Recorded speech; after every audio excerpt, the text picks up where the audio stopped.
ولتكن منكم أمة يدعون إلى الخير ويأمرون بالمعروف وينهون عن المنكر وأولئك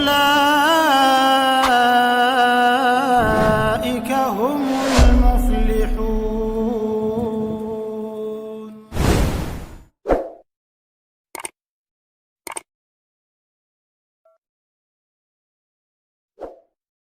Assalamualaikum warahmatullahi wabarakatuh. Innal hamdalillahi nahmaduhu wa nasta'inuhu wa nastaghfiruh wa na'udzu billahi min shururi anfusina wa min sayyiati a'malina. May yahdihillahu fala mudhillalah wa may yudlil fala hadiyalah. Asyhadu an la ilaha illallah wahdahu la syarikalah wa asyhadu anna Muhammadan abduhu wa rasuluhu la nabiyya ba'dah. Allahumma salli wa sallim wa barik ala nabiyyina Muhammadin wa ala alihi wa sahbihi ajma'in. Ya ayyuhalladzina amanu taqullaha haqqa tuqatih wa la tamutunna illa wa antum muslimun. Ya ayyuhan nasu taqu rabbakumul ladzi khalaqakum min nafsin wahidah wa khalaqa minha zawjaha wa bassa minhuma rijalan katsiran wa nisaa'a wattaqullaha alladzi tasaaluna bihi wal arham innallaha kana 'alaikum raqiba. Ya ayyuhalladzina amanu taqullaha wa qulu qawlan sadida yuslih lakum a'malakum wa yaghfir lakum dzunubakum wa may yuti'illaha wa rasulahu faqad faza fawzan 'azima. Amma ba'd, fa inna asdaqal haditsi kitabullah wa khairal hadyi hadyu Muhammadin sallallahu alaihi wasallam wa syarrul umuri muhdatsatuha fa inna kulla muhdatsatin bid'ah wa kulla bid'atin dhalalah wa kulla dhalalatin finnar. Bapak-bapak dan ibu-ibu, saudara-saudari yang dimuliakan Allah Subhanahu wa taala, alhamdulillah kita sangat bersyukur kepada Allah Subhanahu wa taala pada malam hari ini kembali dipertemukan oleh Allah Subhanahu wa taala. Bersama-sama kita terus memperdalam agama Allah Subhanahu wa taala dan bersama-sama kita mempertahankan apa yang Allah berikan berupa hidayah. Hadirnya kita di majelis ilmu adalah salah satu upaya, dan ini adalah upaya yang terbesar dibandingkan sebab-sebab lainnya.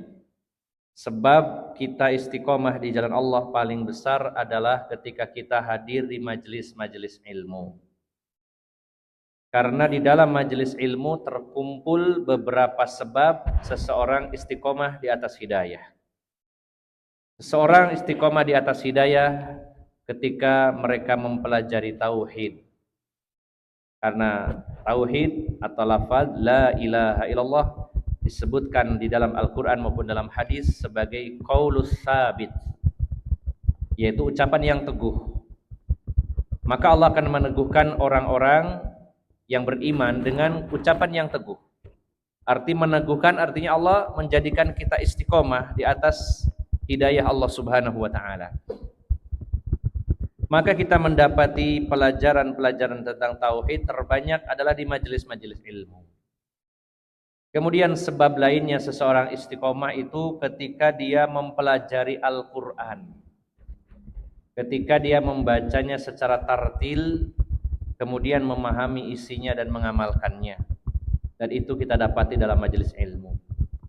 Di antara sebab seseorang istiqomah di jalan Allah adalah ketika mereka bertemu dengan saudaranya, berkumpul dengan orang-orang yang soleh. Dan itu kita dapati di dalam majelis ilmu juga. Kemudian juga sebab seseorang istiqomah di jalan Allah adalah ketika mereka mau membaca dan mendengar sirah orang-orang soleh terdahulu dari kalangan Nabi dan Rasul, di kalangan para sahabat dan lain-lainnya.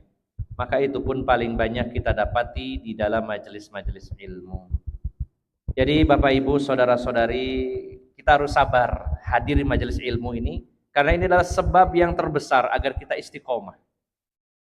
Dan di zaman yang penuh fitnah syubhat, fitnah syahwat, banyak orang yang jangankan tidak mendapatkan hidayah, yang mendapatkan hidayah pun banyak yang jatuh di tengah jalan. Saya sudah banyak menjumpai bukan hanya talibul ilm, bukan hanya orang-orang yang sedang belajar, tapi justru bahkan para dai sekalipun, para ustadz sekalipun, bahkan yang sudah ngajinya ada yang puluhan tahun pun, hidayah itu ternyata bisa lepas. Sehingga saya dan panjenengan pun harusnya selalu khawatir. Karena hidayah pemberian dari Allah, Allah yang memberikan, Allah juga yang mampu mencabutnya. Maka yang bisa kita upayakan adalah berdoa, kemudian berikhtiar, berupaya, berusaha agar kita istiqomah. Salah satunya adalah dengan hadiri majelis ilmu. Kadang-kadang pelajaran yang kita bahas ini tidak ada kaitannya dengan sebab-sebab istiqomah, tetapi mudah-mudahan barokah dari ilmu itulah yang Allah berikan kepada kita, sehingga Allah Subhanahu wa taala dari hari ke hari memperbaiki keikhlasan kita, dan semoga dengan sebab itu Allah istiqomahkan kita di jalan Allah Subhanahu wa taala. Bapak Ibu saudara-saudari yang dimuliakan Allah Subhanahu wa taala, kita akan lanjutkan kajian kitab Asyratus Sa'ah yang semakin lama semakin dalam dan semakin menarik sebenarnya. Karena selain kita mempelajari hal-hal yang sudah terjadi, kita juga mempelajari hal-hal yang sedang terjadi dan juga mempelajari hal-hal yang akan terjadi. Dari sekian puluh tanda kecil dan juga ada tanda besar yang disebutkan 10 oleh Rasulullah, dan dalam kitab ini disebutkan ada 9 poin. Maka sebagiannya kita belajar tentang sejarah, artinya sudah selesai. Sebagiannya adalah kita belajar apa yang sedang terjadi, dan sebagiannya mempelajari apa yang belum terjadi. Maka semua itu perkara yang sangat menarik bagi kita semuanya, dan terutama targetnya adalah mudah-mudahan menjadi sebab kuat dan kokohnya iman kita terhadap rukun iman yang kelima, yaitu iman kepada hari akhir, yang juga akan mengokohkan iman kita dari sisi yang lainnya. Karena rukun iman ada 6, salah satunya adalah iman kepada hari akhir, dan salah satu unsurnya adalah mempelajari tanda-tanda kiamat.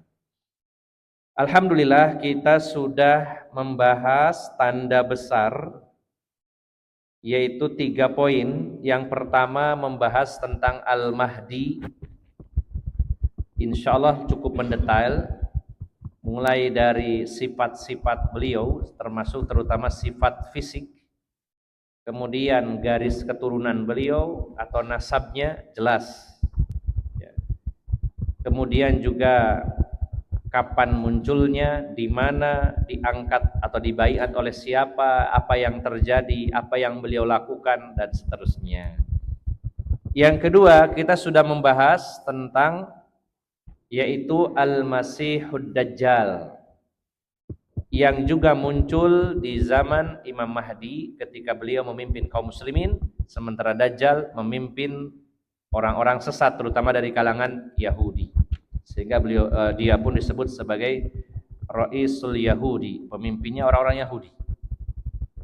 Dan Allah kuatkan kaum muslimin dengan turunnya Nabi Isa. Ini sudah kita bahas pada tanda besar kiamat nomor 3, yaitu Nuzulu Isa alaihi salam. Dari 3 tokoh tersebut, Al-Mahdi atau Imam Mahdi, Al-Masihud Dajjal, Al-Masih ibnu Maryam, semuanya kita bahas secara mendetail, dari ciri fisiknya, kemudian di mana kemunculannya, apa yang terjadi, apa yang dilakukan, dan semuanya sudah kita bahas. Yaitu Al-Faslur Rabi', pasal nomor 4, tanda-tanda besar kiamat yang nomor 4, yaitu Ya'juj wa Ma'juj. Ya'juj wa Ma'juj. Yang pertama tentang asal muasal Ya'juj wa Ma'juj. Asluhum qabla al-hadithi an khuruj Ya'juj wa Ma'juj ara minal munasibi an nata'arrafa ala aslihim wa madza ya'ni lafdhu Ya'juj wa Ma'juj. Sebelum kita membahas, kata penulis Syekh Yusuf Al-Wabil, sebelum kita membicarakan atau membahas tentang keluarnya Ya'juj wa Ma'juj, maka kita perlu tahu untuk mengenal atau mengetahui sebenarnya mereka itu berasal dari mana atau siapa mereka.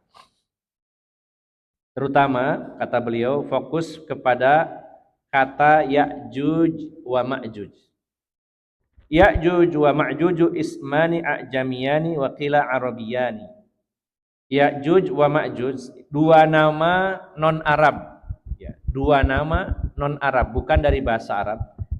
Akan tetapi ada yang mengatakannya, wakila, yang mengatakan bahwa itu adalah dari bahasa Arab atau dua nama Arab. Wa ala hadza yakunu istiqaquhuma min ajattin nari ajijan.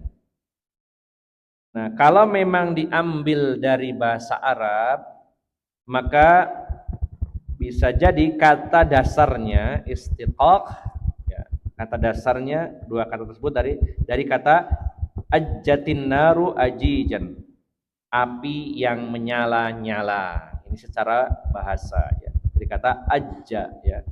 Min ajjatin naru ajija. Au minal ujaj, atau dari kata ujaj.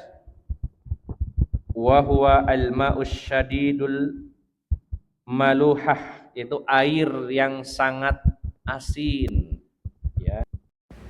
Jadi kata ujaj dalam Al-Quran pun ada ya, disebutkan tentang air.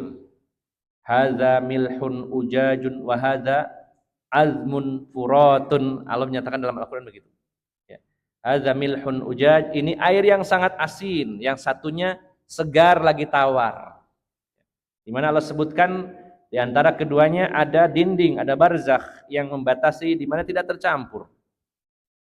Ini diantaranya penyebutan dari kata Ya'juj itu diambil dari kata al-ujaj, artinya air yang sangat asin. Wakila anil ajju, dan ada yang mengatakan dari kata ajju, alif jin bertasydid ajju. Wa huwa sur'atul adu, yaitu sangat cepat permusuhannya atau musuh yang sangat cepat. Ya.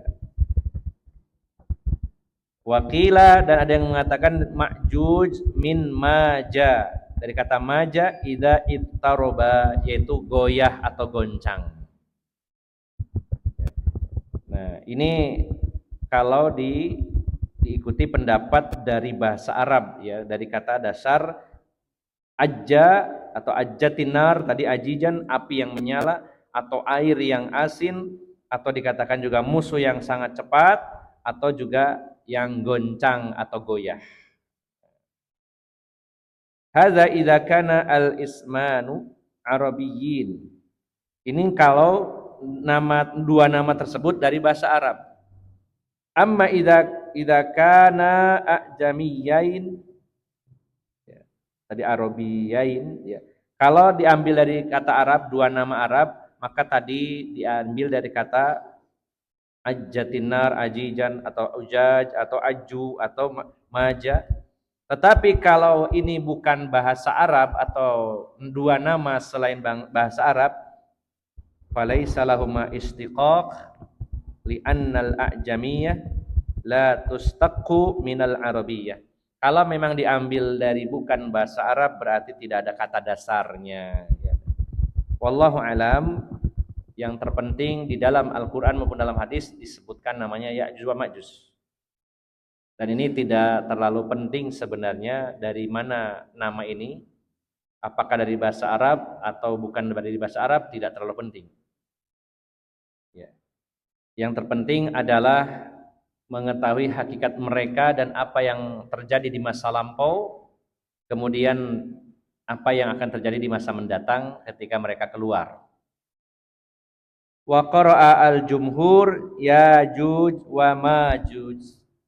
Ya. Biduni hamzah. Jadi kalau jumhur ulama, termasuk di sini maksudnya adalah ulama qiraah. Ya. Mereka membacanya dengan alif yang alif mati, ya, dipanjangkan. Yajuj wa Majuj. Akan tetapi kalau qiraah Asim, biasanya Al-Qur'an yang kita baca selama ini melalui jalur Asim. Ini bagi teman-teman yang mempelajari qiraah, ya, terutama saya pribadi belum pernah mendalami secara detail tentang qiraah sab'ah dan lainnya. Namun yang kita baca Quran hari ini sebenarnya dari qiraah Asim, jalur Asim. Riwayat Hafiz. Nah, pakai hamzah, fahiya al-hamzatus sakinah. Kalau riwayat Asim ini pakai hamzah yang disukunkan. Jadi bacanya Ya'juj wa Ma'juj. Sementara jumhur ahlu qiraah bacanya Ya'juj wa Ma'juj dipanjangkan.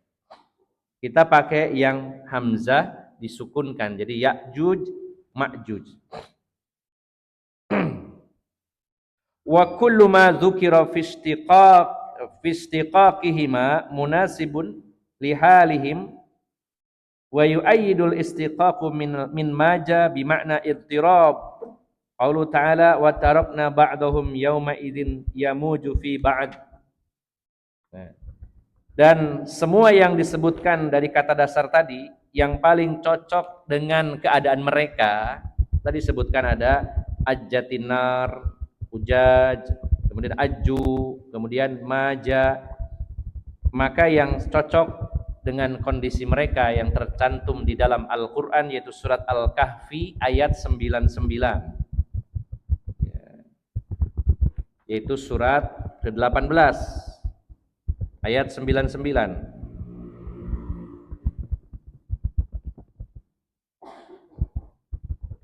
Allah menyatakan wa tarakna ba'dahum yauma idzin yamuju fi ba'd. Ya. Dan kami tinggalkan sebagian mereka pada hari itu berbaur dengan sebagian yang lainnya, ya. Wa fi ba'di wa nufikha fis suri, di kitab ini dipotong, ya, saya baca lengkapnya dalam Al-Qur'an. Wa nufikha fis suri fajama'nahum jam'a, surat Al-Kahfi ayat 99. Dan pada hari itu kami biarkan mereka Ya'juj dan Ma'juj berbaur antara satu dengan yang lainnya. Dan apabila sangkakala ditiup, maka kami kumpulkan mereka semuanya. Ini hanya pembahasan dari sisi bahasa penamaan mereka. Kemudian ini yang selanjutnya lebih penting lagi adalah, kalau tadi hanya penamaan, wa aslu Ya'juj wa Ma'juj minal bashar min dzurriyyati Adam wa Hawa alaihi wassalam. Wa qad qala ba'dul ulama innahum min dzurriyyati Adam la min Hawa. Ya. Wa dzalika anna Adam ihtalama fakhtalata maniyuhu bit-turab fa khalaqallahu min dzalika Ya'juj wa Ma'juj wa hadza mimma la dalilun alaihi wa lam yurid amman yajibu qabulu qawlihi. Dan asal dari Ya'juj wa Ma'juj itu mereka itu adalah manusia, bukan dari selain manusia. Barangkali ada yang berpikiran mungkin Ya'juj wa Ma'juj itu alien gitu ya, barangkali dari langit atau dari bangsa jin gitu ya. Asal mereka adalah manusia, keturunan Adam dan Hawa. Dan ada sebagian ulama yang berpendapat sesungguhnya mereka Ya'juj wa Ma'juj itu dari keturunan Adam tapi bukan dengan Hawa. Lalu dengan siapa? Istrinya Nabi Adam cuma satu. Mau dua sama siapa anaknya?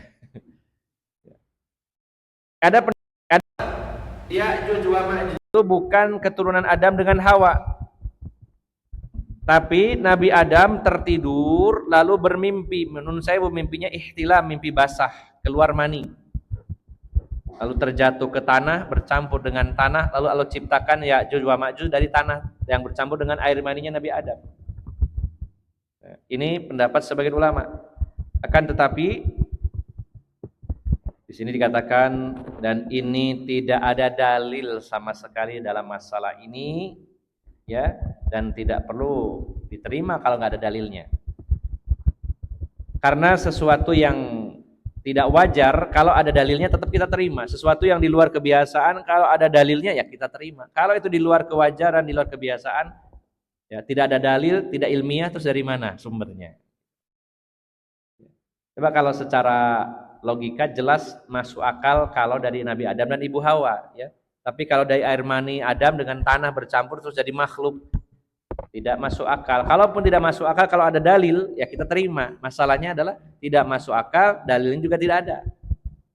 Namanya juga pendapat, ya Pak. Makanya perkataan para ulama bisa diterima, bisa ditolak. Bukan selalu kalau ulama yang berbicara pasti benar, tidak. Kita butuh ulama, kita juga menimba ilmu dari para ulama. Tapi prinsip bahwa ucapan siapapun selain Rasulullah SAW bisa diterima atau ditolak. Bahkan ulama yang satu dibantah oleh ulama yang lainnya. Seperti pendapat ini, bahwa Nabi Adam mimpi basah, kemudian maninya bercampur dengan tanah, lalu Allah ciptakan itu dari percampuran tadi menjadi Ya'juj wa Ma'juj. Maka ini dikatakan la dalilun alaih, tidak ada dalil atasnya. Qala Ibnu Hajar, berkata Imam Ibnu Hajar Al-Asqalani dalam kitab Fathul Bari, beliau mengatakan walam nara hadza inda ahadin minas salaf illa an Ka'ab al-akhbar wa yarudduhu al-haditsul marfu' annahum min dzurriyyati Nuh wa Nuh min dzurriyyati Hawa wa qata'an. Imam Ibnu Hajar malah menjelaskan lebih detail. Dan kami tidak pernah mendapati, tidak pernah melihat, ya, seorang pun dari salaf, para pendahulu kita, yang berpendapat demikian kecuali Ka'ab al-Akhbar, dan itu pun ditolak dengan hadis yang marfu, bahwasanya Ya'juj wa Ma'juj itu dari keturunan Nabi Nuh, dan Nabi Nuh keturunan dari siapa, Pak? Adam dan Hawa, ya. Bukan dari tanah bercampur dengan mani. Jadi Imam Ibnu Hajar mengatakan, saya nggak pernah tahu dari seorang pun salaf yang berpendapat seperti itu kecuali Ka'ab al-Akhbar. Dan ini pun ditolak dengan hadis yang sahih bahwasanya Ya'juj wa Ma'juj itu keturunan dari Nabi Nuh, dan Nabi Nuh keturunan Adam dan Hawa. Wa Ya'juj wa Ma'juj min dzurriyyati Yafis, ya, Aba at-Turk wa Yafis min waladi Nuh alaihi salam. Ya'juj wa Ma'juj itu keturunan dari Yafis, nenek moyangnya bangsa Turk. Dan Yafis putranya Nabi Nuh. Nabi Nuh adalah keturunan Adam dan Hawa. Kita garis bawah dulu Bapak Ibu jamaah sekalian, kalau ada kata Turk jangan membayangkan orang Turki, ya. Kita sudah membahas tentang tanda kecil, salah satunya adalah Qitalut Turk, perang melawan Turk, ya. Yang disebutkan dalam hadis Nabi lebih identiknya adalah orang-orang Mongol, ya. Wallahu alam, apakah mungkin juga orang-orang Turki yang sekarang itu ada garis keturunan juga segaris dengan orang-orang Mongol. Tapi kalau secara fisiknya, kalau kita lihat beda, ya Pak, ya.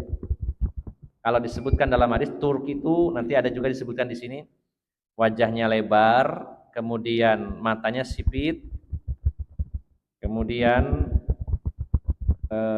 wajah-wajah mereka seperti tameng, perisai yang berlapis kulit.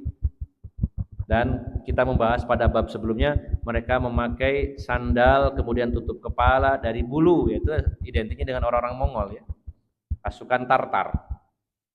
Nah, Ya'juj wa Ma'juj ini mereka adalah manusia juga seperti kita, keturunan Yafis bin Nuh, dan Yafis ini adalah nenek moyangnya bangsa Turk. Apakah juga Ya'juj wa Ma'juj itu adalah bangsa Turk? Allah alam, tapi yang jelas bapak moyangnya sama. Kalau merujuk kepada hadis-hadis Nabi, nanti disebutkan ciri-cirinya juga memang sama dengan bangsa Turk. Kita lanjutkan dulu.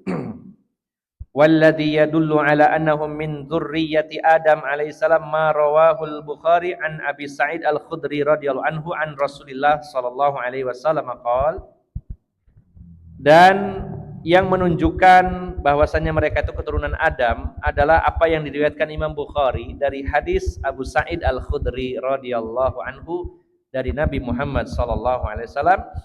Beliau bersabda, yaqulullahu ta'ala ya Adam fayaqulu labbaika wa sa'daika wal khairu fi yadaik fayaqul ukhruj bi'san nar qala wa ma bi'san nar qala man min kulli alfin tis'a mi'atin wa tis'ata wa tis'in fa indahu yashibus saghir wa tad'u kullu dhati hamlin hamlaha wa taran nasa sukara wa ma hum bisukara walakinna 'adzaballahi syadid. Qalu wa ayyuna dzalikal wahid qala abshiru fa inna minkum rajulan wa min ya'juj wa ma'juj alfun. Rasulullah bersabda, beliau mengisahkan dialog antara Allah Subhanahu wa taala dengan Nabi Adam. Wahai Adam, Nabi Adam menjawab, saya menerima panggilan engkau wahai Tuhanku. Saya penuhi panggilanmu ya Allah, dan kebaikan ada di kedua tanganmu. Nabi Adam saja mengatakan Allah itu punya dua tangan dengan kata iyadaik, kebaikan ada kedua tanganmu ya Allah. Dalam masalah bab sifat, kita tetapkan sifat-sifat Allah, apa yang Allah sampaikan dalam Al-Quran, apa yang Rasulullah sampaikan dalam hadis-hadis yang sahih, tanpa adanya takwil, tafwid, kemudian ta'til dan tamsil dan selanjutnya. Kita terima lafadznya dan maknanya, dan kita tidak tahu hakikatnya. Kalau ditakwil maka akan semakin jauh, dan semakin jauh semakin bingung, maka akan terjebak juga dalam kesulitan demi kesulitan. Sebagaimana kalau ada orang mengatakan, oh tangan Allah itu kekuasaan Allah. Saya tanya, kalau Allah tertawa, takwilnya apa? Bingung lagi nyarinya. Nah, jadi kita tidak perlu mengutak-atik ya, lafadznya, maknanya kita terima, hakikatnya kita tidak tahu tangan Allah seperti apa, yang pasti beda dengan makhluknya. Nah, Adam ditanya oleh Allah, wahai Adam, ya wahai Tuhanku, saya memenuhi panggilan engkau, dan kebaikan berada di kedua tanganmu ya Allah. Lalu Allah berfirman, keluarkan rombongan dari neraka. Lalu Nabi Adam berkata, apa itu rombongan dari neraka? Maka Allah berfirman, setiap 1.000 orang, maka 999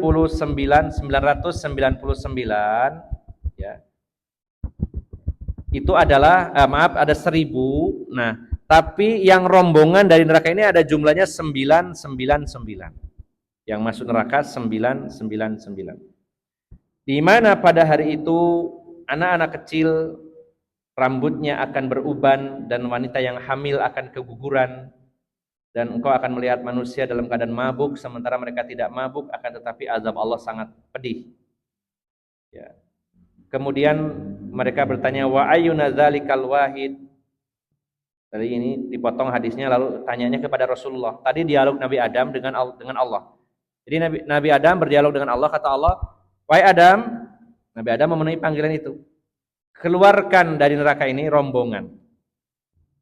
Yaitu ada 999 dari 1.000 yang masuk neraka. Lalu para sahabat bertanya kepada Rasulullah, lalu yang satu itu siapa? Maka Rasulullah mengatakan, bergembiralah karena yang satu itu dari kalangan kalian, dan yang tadi, rombongan tadi adalah Ya'juj wa Ma'juj. Jadi artinya Bapak Ibu jamaah sekalian, sebenarnya manusia dan Ya'juj wa Ma'juj itu sama-sama manusianya.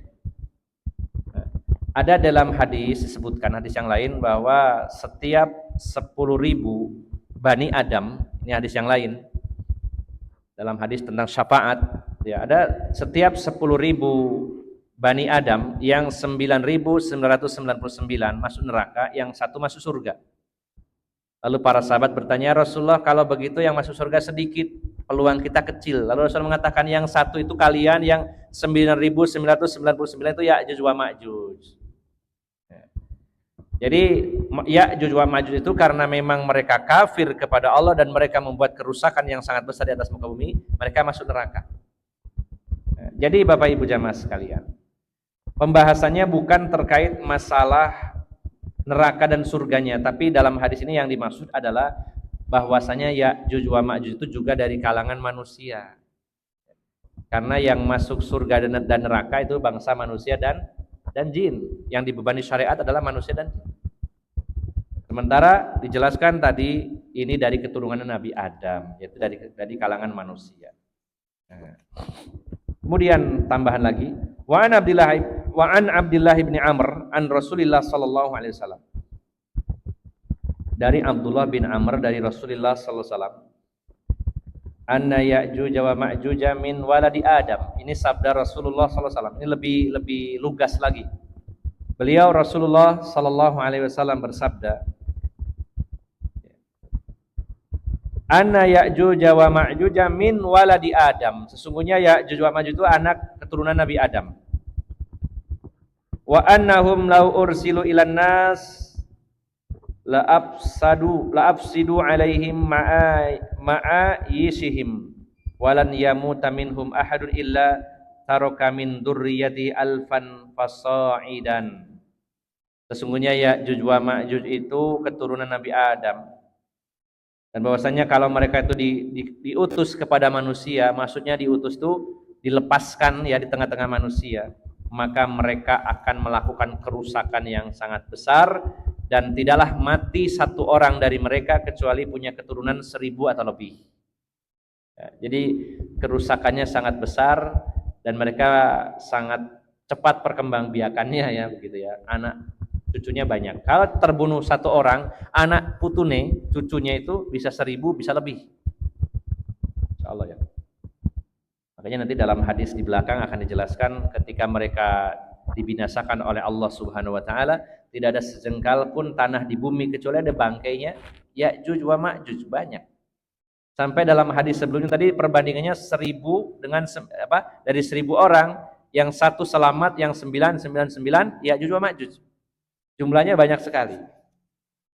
Jadi rupanya mereka terisolir ribuan tahun, mereka berkembang dengan pesat. Kita tidak tahu perkembangan mereka. Tidak ada yang bisa sensus penduduk Ya'juj wa Ma'juj hari ini. Ini memang sangat luar biasa ya, misteri ya Pak. Misteri ya. Di zaman semodern ini belum pernah ada orang yang meliput saya lagi di kawasan Ya'juj wa Ma'juj. Ini kuasa Allah ya. Pernah enggak panjenengan ada postingan konten kreator yang menampilkan Ya'juj wa Ma'juj? Paling ada yang menampilkan tentang tembok Zulkarnain ya, tembok Ya'juj wa Ma'juj. Ya.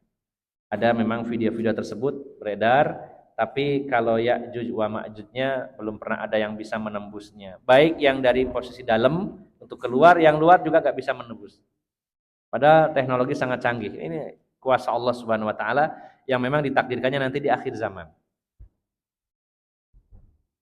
Jadi mereka terisolir tapi perkembangbiakannya sangat cepat. Jumlah mereka sangat banyak. Nanti dalam hadis disebutkan juga ketika mereka rombongan pertama saja sampai di Danau Tobariyah, minum itu langsung kering, Pak ya. Sekarang orang sebanyak apapun mampir di danau itu gak langsung kering, Pak ya. Butuh waktu ya. Ini hebatnya saking banyaknya. Sampai rombongan berikutnya nyampe situ enggak kebagian. Mereka mengatakan, loh dulu perasaan di sini ada airnya, sekarang kok enggak ada. Kalau kita ketemu mereka bisa jawab si ngombe lo koncomu dewe. Cuma kita juga lari saat itu kalau masih hidup. Ini menunjukkan betapa banyaknya mereka. Nah yang kita garis bawahi tentang asal mereka adalah Rasulullah menyatakan min waladi Adam, dari anak keturunan Nabi Adam. Jadi ini yang pertama, poin pertama dalam bab ini tentang asal muasal atau asal usul mereka. Saya rangkum dulu bahwa mereka itu dari keturunan Nabi Adam, tepatnya keturunan Yafis bin Nuh alaihi salam. Dan kata Ya'juj wa Ma'juj, ada pendapat yang menyatakan itu dari bahasa Arab, dari kata ajjatinar, ajaj, ajijan, atau al-ujaj, atau aju, atau maja. Dan mereka berkembang biak sangat cepat dari keturunan Nabi Adam. Satu, poinnya di situ sebenarnya. Kita lanjutkan dulu. Sifatuhum. Sifat-sifat mereka. Kalau kita bahas sifat, yang dimaksud adalah berkaitan dengan ciri fisik mereka. Ketika kita membahas sifatul Mahdi, sifat Imam Mahdi, maka yang dibahas adalah ciri-ciri fisiknya. Kalau kita biasanya identik kalau kata-kata sifat berarti perilakunya ya. Sifat si fulan, oh, bagaimana sifat-sifatnya. Tapi yang dimaksud di sini dalam bahasa Arab sifat itu adalah bentuk fisiknya begitu ya. Ketika membahas sifat Isa ibnu Maryam, maka yang disebutkan adalah fisiknya. Sifatuhum, sifat Ya'juj wa Ma'juj. Amma sifatuhum allati ja'at biha al-ahaditsu fahiya annahum yushbihuna abna'a jinsihim minat turkil gotam al-maghulu sigharul uyun dalful anub ya suhbus syu'ur iradul wujuh ka'anna wujuhuhum al-majjanul mutraqah ya. Adapun sifat-sifat mereka telah ada hadis-hadis Nabi Shallallahu Alaihi Wasallam yang menjelaskan tentang mereka. Kemudian kita lanjutkan. Dan mereka itu menyerupai orang-orang yang sejenis dengan bangsa Turki. Al-Ghotam, Ghotam di sini artinya la yafsahu syai'an, tidak pasti berbicara. Mereka itu mirip serupa dengan keturunan Turk. Ya, seperti saya sampaikan tadi, kalau Yafis bin Nuh itu nenek moyang atau bapak moyangnya bangsa Turk, sementara Ya'juj wa Ma'juj juga keturunan Yafis bin Nuh, maka ada kemiripan. Mirip bisa jadi mereka itu sendiri atau berbeda. Bisa jadi berbeda tapi mirip. Bisa jadi Yafis bin Nuh punya beberapa anak atau mungkin beberapa istri, kita juga tidak tahu ya. Tidak ada yang mencatat sejarah detailnya berapa istrinya Yafis bin Nuh. Tapi sama bapak moyangnya adalah Yafis bin Nuh, sehingga ada kemiripan dengan bangsa Turk. Yaitu sigharul uyun, kecil matanya, artinya sipit matanya. Zalful anuf, pesek hidungnya. Yang pesek jangan GR dulu ya, karena ada ciri-ciri lainnya. Matanya sipit, hidungnya pesek. Kemudian ya, disebutkan di sini iradul wujuh, yaitu wajahnya lebar dan wajahnya seperti tameng atau perisai yang dilapisi kulit. Ya. Ala ashkalit Turk wa alwanihim, seperti tampilan orang-orang Turk dan juga warna atau maksudnya kulit-kulit mereka. Jadi ada kemiripan ya. Bangsa Mongol, bangsa Tartar itu wajahnya lebar-lebar tapi matanya sipit, hidungnya pesek-pesek, kulitnya putih-putih. Wajah mereka seperti perisai dilapisi kulit gitu. Apa dalilnya? Di antaranya rawa al-Imam Ahmad an ibni Harmalah an khalatihi qalat khataba Rasulullah sallallahu alaihi wasallam wa huwa asibun ya asbihi min lugdatin aqrab. Imam Ahmad meriwayatkan dari Ibnu Harmalah dari pamannya, dari bibinya.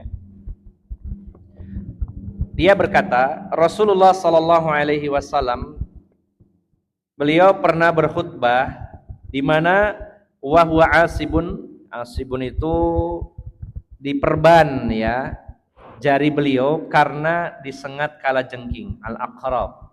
Rasulullah sallallahu alaihi wasallam pernah berkhutbah di mana jari beliau itu diperban. Kalau bahasa sekarang perban lah gampangnya. Kalau zaman dulu kan nggak ada kain kasa ya, dibungkus begitu, yang belum ada handy plus dan lain-lain. Jadi Rasulullah pernah disengat kalajengking di jari beliau lalu diperban tangan beliau dan beliau berkhutbah dalam keadaan seperti itu.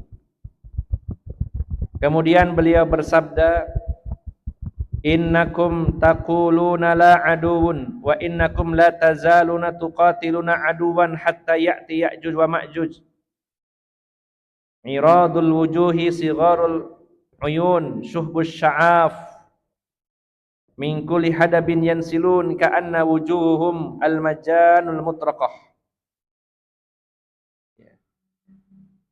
Di sini Rasulullah sallallahu alaihi wasallam menyebutkan ketika beliau berkhutbah, sesungguhnya kalian mengatakan tidak ada musuh, sesungguhnya tidak akan henti-hentinya kalian itu berperang melawan musuh. Kalau kalian mengatakan sudah tidak ada musuh, tidak seperti itu. Sesungguhnya tidak henti-hentinya kalian akan berperang berhadapan dengan musuh kalian sampai datang Ya'juj wa Ma'juj. Yang disebutkan bahwa ciri-ciri mereka itu adalah ya berwajah lebar, kemudian sempit matanya, maksudnya sifit, kemudian mereka turun dari seluruh tempat-tempat yang tinggi dengan cepat, dan wajah-wajah mereka seperti tameng ya, atau apa Pak, perisai ya, perisai yang dilapisi kulit. Ini disebutkan dalam hadis Nabi Shallallahu Alaihi Wasallam. Kalau kita melihat satu hadis ini saja, sebenarnya ada gambaran bahwa ciri-ciri fisiknya Ya'juj wa Ma'juj itu mirip sama ciri-ciri fisik yang disebutkan ketika kita membahas tentang sifat fisiknya bangsa Turk, yaitu Mongol, pada pembahasan sebelumnya. Wajah lebar, mata sipit, kemudian apa lagi Pak? Kemudian disebutkan Rasulullah seperti tameng wajah mereka yang berlapis kulit, dan dari setiap penjuru tempat-tempat yang tinggi mereka turun. Waqad dzakara Ibnu Hajar ba'dal athari fi sifatihim walakinnaha riwayatun dha'ifatun wa mimma jaa'a fi hadhil athar annahum salasatu asnaf. Imam Ibnu Hajar menyebutkan sebagian asar tentang sifat mereka, akan tetapi riwayatnya dhaif. Kalau dhaif sebenarnya nggak usah kita pakai, tapi biasanya yang dhaif ini jadi menarik ya, jadi pembahasan untuk khalayak ramai. Tapi sayangnya dhaif. Bagaimana gak menarik ya? Kalau dalam asar-asar ini Ya'juj wa Ma'juj itu ada tiga model penampilannya. Yang pertama, sonafun ajsadihim kal arzi wa huwa syajarun kibarun jiddan. Ini ada asar, tapi asarnya dhaif. Sebagaimana disebutkan Imam Ibnu Hajar, bahwa Ya'juj wa Ma'juj itu ada tiga model fisiknya. Ada yang model yang pertama, tubuh mereka seperti pohon arz ya, yaitu pohon yang tinggi besar. Jadi Ya'juj wa Ma'juj itu ada yang modelnya tinggi besar seperti pohon-pohon yang besar. Bahkan dikatakan syajarun kibarun jiddan, pohon yang sangat besar. Wasanafun arba'atu adra fi arba'ati adra. Ya. Nah, yang kelompok kedua yaitu ada yang berukuran 4 jengkal atau ya 4 hasta. Nah, ini kecil sekali ya. Maaf, ada yang mengatakan cuman 3 atau sampai 4 jengkal. Ini kecil Pak ya. Minimalis. Ada yang besar sebesar pohon, ada yang kecil-kecil yang cuma 3 jengkal atau 4 jengkal tingginya. Ini segini Pak ya, cebol-cebol gitu ya. Dan yang ketiga, wasanapun yaftarishuna adhanihim wa yaltahifuna bil ukhra. Yang ketiga ada kelompok Ya'juj wa Ma'juj itu yang telinganya panjang dan bisa ketemu antara satu telinga dengan satunya lagi. Nah, nyambung gitu ya. Nah, jadi Bapak Ibu jamaah sekalian, adapun yang seperti ini adalah riwayat yang lemah, asar yang lemah. Walladzi tadullu alaihi riwayatus sahih annahum rijalun aqwiya la taqatun li ahadin biqitalihim. Wa yab'adu an yakuna tulu ahadihim shibran wa shibrain. Nah, dan dalil yang sahih justru menyebutkan bahwasanya mereka adalah laki-laki, para lelaki yang sangat kuat. Tidak ada yang mampu seorang pun dari kalangan kita yang bisa mengalahkannya, yang bisa membunuhnya. Dan ini jauh dari pendapat yang mengatakan tingginya hanya sejengkal atau 2 jengkal. Kalau kecil identiknya lemah ya Pak ya. Walaupun mungkin ada yang cilik mekiti kecil tapi hebat. Tapi secara umum kalau ada yang berpendapat tadi bahwa ya Ya'juj wa Ma'juj itu kecil-kecil hanya sejengkal 2 jengkal, ada yang mengatakan sehasta 4 hasta lebarnya. Oh maaf tadi keliru. Jadi ada yang sebesar pohon, ada yang lebar panjangnya 4 hasta, lebar 4 hasta, panjangnya tingginya 4 hasta. Jadi kotak gimana ya? Dan juga ada pendapat yang ukurannya itu sejengkal atau 2 jengkal. Bukan tadi 3 jengkal ya, yang 4 jengkal itu bukan 4 jengkal, 4 dhiro yaitu hasta. Jadi saya ulangi ya, ada sedikit kekeliruan. Sebagian asar yang doib menyebutkan, yang pertama di antara mereka ada yang seperti pohon arz, yaitu besarnya seperti pohon yang sangat besar. Yang kedua, mereka ukurannya itu 4 kali 4 hasta, 4 hasta, 4 hasta. Yang ketiga, telinga yang satu dengan yang satunya nyambung. Yang keempat, pendapatnya adalah sejengkal atau 2 jengkal. Maka dalil-dalil yang sahih menyebutkan bahwasanya mereka itu adalah orang-orang yang sangat kuat dan tidak ada yang mampu mengalahkan mereka.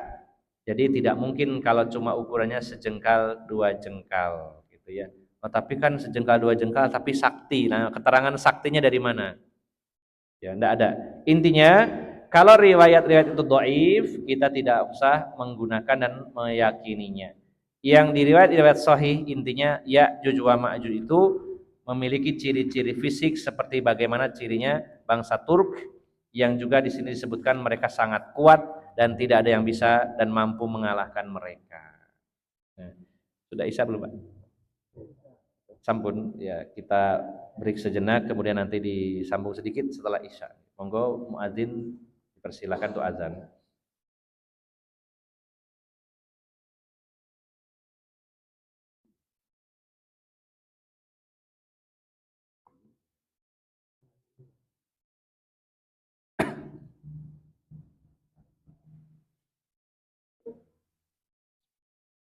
Sampun isya.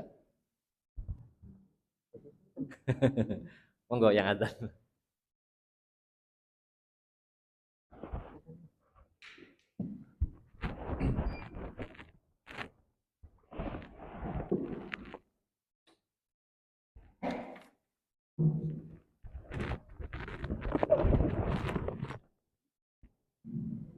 Allahu Akbar, Allahu Akbar. Allahu Akbar. Allahu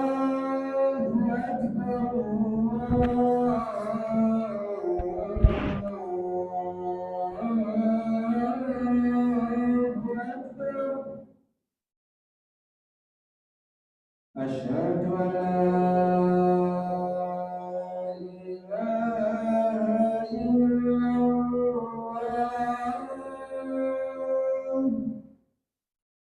أشهد أن لا إله إلا الله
Kita lanjutkan sedikit sambil nunggu nanti tambah sedikit, kemudian baru kita sholat. Jadi Bapak Ibu jamaah sekalian, tentang sifat-sifat fisik mereka Ya'juj wa Ma'juj, yaitu identik dengan bangsa Turk, yang ciri-cirinya disebutkan yaitu yang pertama iradul wujuh, wajahnya lebar. Kemudian sigharul uyun, matanya sipit. Ya, ada yang kelewat tadi syuhbus syi'af. Jadi syuhbus syi'af itu rambutnya kemerahan atau pirang ya, dan setiap mereka turun keluar itu mereka turun dengan sangat cepat dari tempat-tempat yang tinggi mereka turun. Ada riwayat lain menyatakan seperti air banjir yang sangat cepat, saking banyaknya dan cepat gerakan mereka. Jadi kalau ada asar yang menjelaskan bahwa di antara mereka itu adalah seukuran sejengkal dua jengkal, maka ini bertentangan dengan hadis-hadis sahih bahwa mereka itu adalah orang-orang yang sangat kuat, bahkan tidak ada yang bisa mengalahkan mereka. Sebagai dalilnya dalam hadis Nawas bin Sam'an, Rasulullah menjelaskan annallaha ta'ala yuhi ila Isa alaihissalam bi khuruji Ya'juj wa Ma'juj wa annahu la yadana li ahadin bi qitalihim wa ya'muruhu bi ib'adil mu'minina min tariqihim fayaqulu lahu harriz ibadi ila tur kama sayati dzikru dzalika fil kalami ala khurujihim bi idnillahi ta'ala. Dalam hadis Nawas bin Sam'an, nanti detailnya pada pembahasan setelahnya insyaallah. Namun penulis mengutip bahwasanya ketika Ya'juj wa Ma'juj ini keluar dengan jumlah yang sangat besar dan sangat kuat-kuat, melakukan kerusakan yang sangat besar di atas muka bumi ini, maka Nabi Isa mengatakan bahwa pada hari ini enggak ada seorang pun yang bisa mengalahkan Ya'juj wa Ma'juj. Maka Nabi Isa memerintahkan agar orang-orang beriman jauh dari jalur mereka, maksudnya jalan yang akan dilalui oleh Ya'juj wa Ma'juj, jangan sampai dekat-dekat.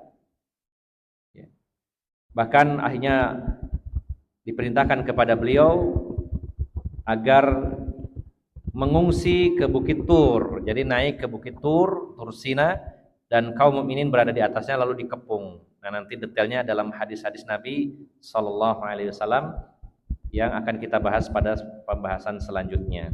Jadi Bapak Ibu jamaah sekalian yang dimuliakan Allah Subhanahu wa taala, maka ciri-ciri fisik mereka sudah sangat gamblang bahwa mirip dengan bangsa Turk dan mereka adalah punya kekuatan dan jumlahnya sangat besar sehingga kaum muslimin tidak mampu melawannya dan justru berlindung atau mengungsi bahasa kitanya di Bukit Tur bersama dengan Nabi Isa alaihissalam. Kemudian kaum mukminin dan muslimin dikepung oleh Ya'juj wa Ma'juj, namun akhirnya Nabi Isa dan para sahabat beliau, orang-orang terdekat beliau berdoa kepada Allah Subhanahu wa taala agar membinasakan Ya'juj wa Ma'juj. Kemudian Bapak Ibu jamaah sekalian, selanjutnya secara singkat saja, ini PR dibaca di rumah, nanti pertemuan berikutnya kita bahas. Kok ada PR segala ini. Karena panjang ya ini pembahasannya ayat. Nah, judulnya Adillatu Khuruji Ya'juj wa Ma'juj. Dalil-dalil keluarnya Ya'juj wa Ma'juj. Khuruju Ya'juj wa Ma'juj fi akhir zaman alamatun min alamatis sa'atil kubra wa qaddala ala zuhurihim alkitab was sunnah. Keluarnya Ya'juj wa Ma'juj di akhir zaman adalah salah satu tanda di antara tanda-tanda kiamat, dan ini termasuk tanda besar. Kalau tanda besar sudah muncul, akan disusul tanda besar lainnya, dan ini menunjukkan semakin dekatnya kiamat. Kalau Ya'juj wa Ma'juj itu sudah keluar, kiamat sudah sangat dekat. Dan ini dalil-dalilnya sangat jelas dalam kitab, Alkitab yaitu Al-Quran, dan juga dalam hadis-hadis Nabi sallallahu alaihi wasallam. Adapun dalil dari Al-Quran nanti bisa dipelajari, dibuka. Kita semuanya punya Al-Quran insyaallah. Yaitu yang pertama dalam surat Al-Anbiya ayat 96-97. Al-Anbiya 96-97. Lebih lengkapnya lagi Kenapa saya katakan lengkap? Kalau dalam surat Al-Anbiya itu dalil tentang peristiwa keluarnya, jebolnya dinding Ya'juj wa Ma'juj. Adapun dalil yang kedua dalam surat Al-Kahfi mulai ayat 92 sampai 99. Surat Al-Kahfi ayat 92 dan 99 sampai 99. Sebenarnya ayat tersebut menceritakan tentang Zulkarnain. Karena dalam surat Kahfi itu ada beberapa kisah. Yang pertama Ashabul Kahfi. Yang kedua kisah Nabi Musa dan Khidir. Yang ketiga kisah Zulkarnain. Yang keempat kisah dua orang pemilik kebun ya. Nah, di antaranya itu kisah yang ada dalam surat Al-Kahfi. Nah, namun karena mengkisahkan tentang Zulkarnain tidak lepas dengan kisahnya Ya'juj wa Ma'juj. Nanti bisa dipelajari, namun pada intinya adalah bahwa Ya'juj wa Ma'juj itu sudah ada sejak dulu. Berarti sebenarnya sudah ribuan tahun lamanya.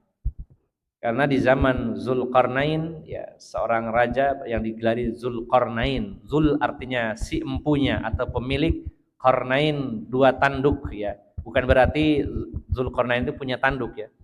Tapi karena saking hebatnya Raja Zulkarnain ini, dia menguasai ufuk timur dan barat bumi. Sementara ufuk timur dan barat itu tempat muncul dan tenggelamnya, muncul di timur, tenggelam di barat, yaitu dua tanduk syaiton. Maka dia adalah seorang raja yang menguasai penjuru bumi di timur maupun di barat. Sehingga digelari Zulkarnain.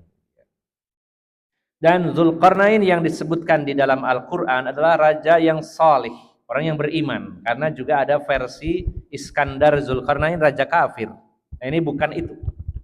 Para ulama menyatakan setelah itu, ya, Zulkarnain yang lain, bukan yang Alexander Zulkarnain, atau kita mengatakan Iskandar ya.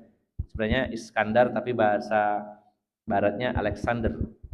Bukan Alexander Zulkarnain. Ya.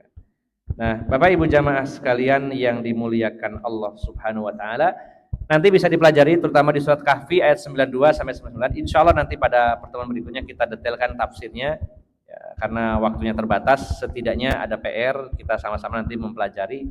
Tapi ada gambaran pada intinya Raja Zulkarnain ini pernah mendapati satu wilayah di mana penduduknya mengeluhkan karena sering diganggu oleh sekelompok manusia yang dinamakan Ya'juj wa Ma'juj.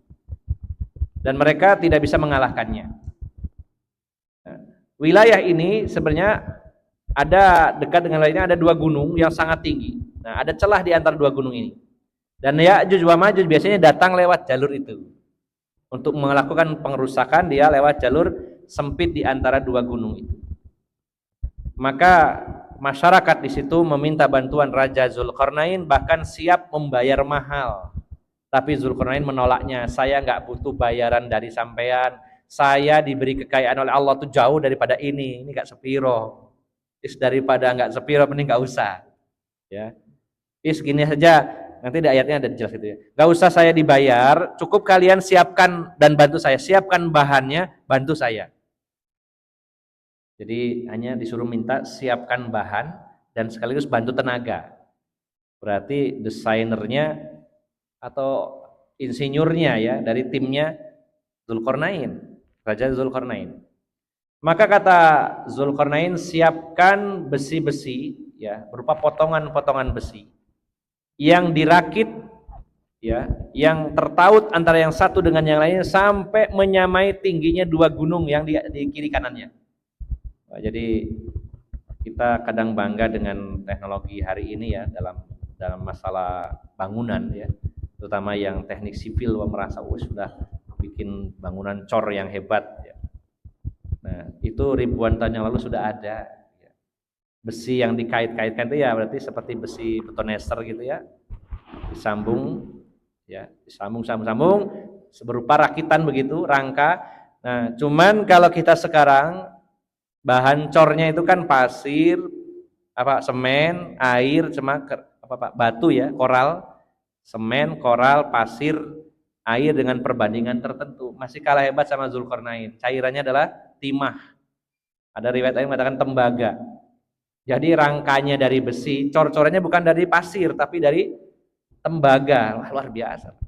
Kalau cuma tembaga saja mungkin tidak kuat yang menopang. Tapi ini rangkanya besi dan kita juga tidak tahu ukuran besinya berapa. Bisa jadi sangat besar. Ya, sehingga ketika rangkanya sudah jadi, kemudian mungkin ada penahannya, ya seperti kita cor dari atas sudah rata dengan gunung itu, tidak bisa ditembus. Dan benteng ini tidak bisa didaki, tidak bisa dinaikin, begitu pula gunungnya. Ini sebuah misteri sampai hari ini masih kokoh. Dan ketika Rasulullah SAW diutus, nanti dijelaskan dalam hadis bahwa di zaman Rasulullah SAW sudah dilubangi cuman hanya sebesar ini. Rasulullah menunjukkan jari telunjuk dan jari jempol beliau, segini lubangnya ini sekarang ini. Jadi ribuan tahun bolong itu Pak, gak bisa-bisa, baru segini Pak. Nah, mungkin hari ini lebih besar lagi ya. Hari ini lebih besar lagi. Dan benteng Ya'juj Ma'juj ini nanti akan kita bahas pada pertemuan berikutnya, ada di mana, kemudian bagaimana ya, secara detailnya insya Allah akan dibahas pada pertemuan berikutnya, terutama setelah kita bahas tentang dalil dari Al-Quran, kemudian kita bahas dalil-dalil dari hadis-hadis Nabi Sallallahu Alaihi Wasallam. Bapak Ibu jamaah sekalian, sehingga pada kesempatan malam hari ini kita sudah mempelajari terutama 2 poin. Yang pertama, asal usul mereka, baik itu penamaan atau nama mereka maupun dari keturunan siapa mereka berasal. Jelas kita garis bawahi keturunan Yafis bin Nuh, dan itu turunan Nabi Adam dan Hawa. Jadi dari kalangan manusia, bukan dari setan, jin atau dari alien atau lain-lainnya, tapi dari kalangan manusia. Dan sifat-sifat fisik mereka mirip dengan bangsa Turk, yaitu berwajah lebar, bermata sipit, berambut pirang, dan mereka turun dari tempat-tempat yang tinggi dengan sangat cepat, dan wajah-wajah mereka seperti perisai yang dilapisi kulit. Dan dalil-dalil dari Al-Quran yaitu surat Al-Anbiya 96, 97 dan surat Kahfi ayat 92 sampai 99. Insyaallah pada kesempatan berikutnya kita akan lanjutkan secara lebih detail lagi tentang ayat-ayat tersebut, dan akan kita tambahkan dengan dalil-dalil dari hadis-hadis Nabi Sallallahu Alaihi Wasallam. Mudah-mudahan Allah Subhanahu Wa Taala menambahkan ilmu dan pemahaman kita tentang agama ini, dan semoga kita diberikan kekuatan untuk bisa mengamalkannya, dan semoga kita diberikan keistiqomahan di atas hidayah hingga ajal mendatangi kita semuanya, dan semoga kita juga dilindungi oleh Allah Subhanahu wa taala dari fitnah-fitnah akhir zaman. Demikian, semoga bermanfaat dan mohon maaf atas segala kekurangan. Aqulu qauli hadza wa astaghfirullah li wa lakum wa akhiru da'wana anil hamdulillahi rabbil alamin. Subhanakallahumma wa bihamdika asyhadu an la ilaha illa anta astaghfiruka wa atubu ilaik. Wassalamualaikum warahmatullahi wabarakatuh.